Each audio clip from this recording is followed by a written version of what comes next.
My name is Mirabelle, and this is the story of how I entered a mansion as a housemaid, but almost destroyed another woman's life without planning to.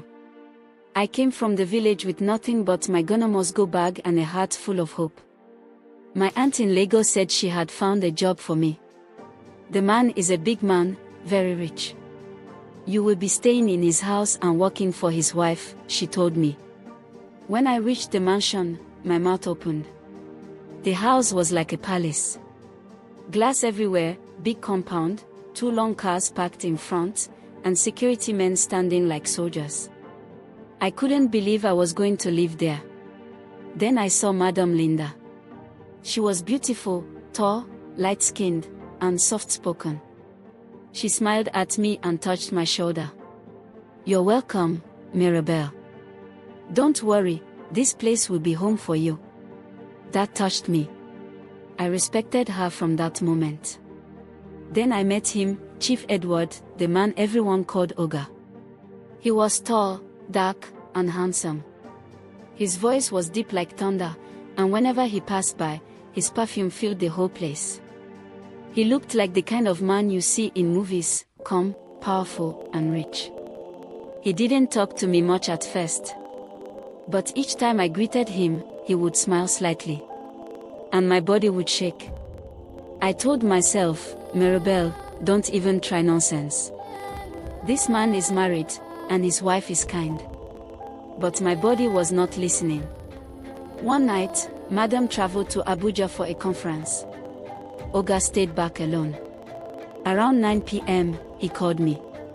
"Mirabelle, come to my room. Help me massage my shoulder." My hands started shaking. I wore a wrapper and entered his room.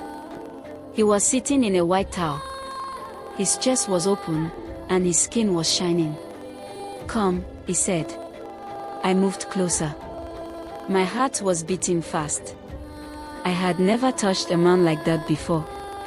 As I rubbed his back, he held my hand and said, "Do you like working here?"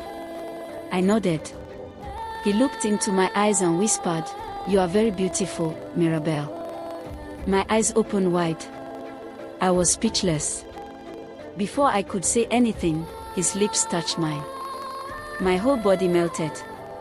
Something inside me said run. But something else said stay. That night, I stayed.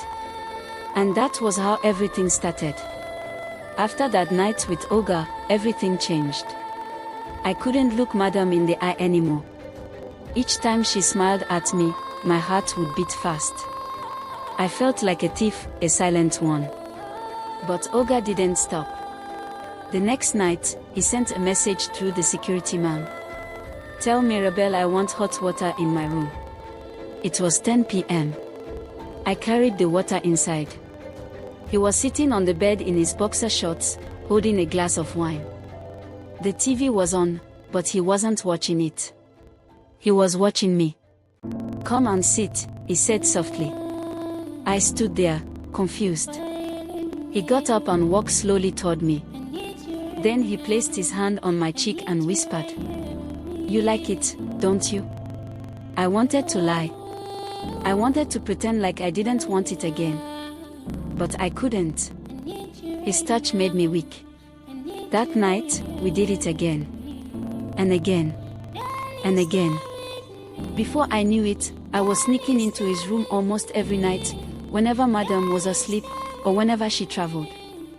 The way he held me, the way he whispered into my ear, the way his body moved on top of me, it felt like I was in heaven. His bola was powerful. I had never experienced anything like it. It made my body shake. I couldn't get enough of it. Even during the day, while sweeping, my mind would drift to his touch, his breath, his kisses. I knew it was wrong. But I told myself, he's the one coming to me. I didn't force him.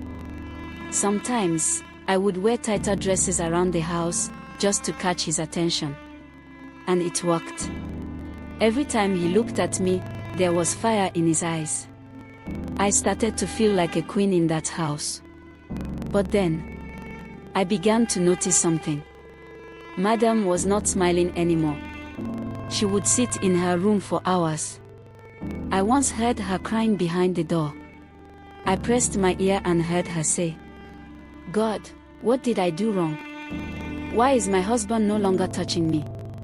I froze. Tears came to my eyes. Guilt hit me hard. I told myself I would stop.